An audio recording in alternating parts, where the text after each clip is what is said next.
لفضيلتكم أن تعطينا دليلا عمليا أو منهجا عمليا لكي نميز الرياء على حقيقته وندفعه خارج قلوبنا. أنت تقصد أننا نريد دواء حتى نطهر أعمالنا من الرياء؟ أرجوك الله يرزقنا وإياك الإخلاص يا رب يا رب.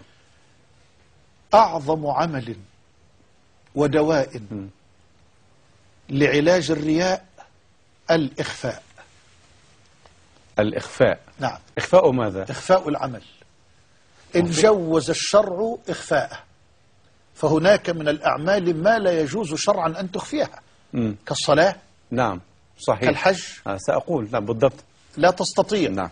لكن كيف تضبط قلبك على الإخلاص أو على موجة الإخلاص في عمل العلانية؟ أيوة. بتدريب القلب على الإخلاص في عمل السر والخفاء. بمعنى أنت تريد أو تخاف أن تبكي الآن في برنامج كهذا. نعم. تخاف على نفسك من الرياء كثير. صحيح. فكيف تدرب قلبك على الإخلاص حتى لا تخشى على نفسك من الرياء إن بكيت في العلانية؟ نعم. اجتهد في أن تدرب العين على البكاء من خشيته بينك وبينه جل وعلا. الله. اجتهد على أن تدرب قلبك على الإخلاص في صدقة العلانية بتدريب القلب على الإخلاص بصدقة السر. أحسنت أحسنت.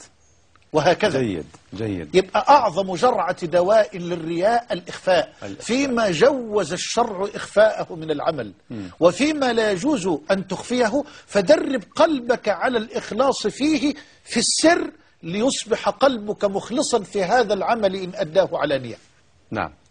هل هنالك مثلا دعاء معين، كلام معين يضبطه حتى إذا وقع الإنسان في الرياء يكون بمأمن من هذا الدعاء، من هذه الكلمات مثلا؟ اللهم إني أعوذ بك أن أشرك بك شيئا أعلمه وأستغفرك لما لا أعلمه. يا رب يا رب.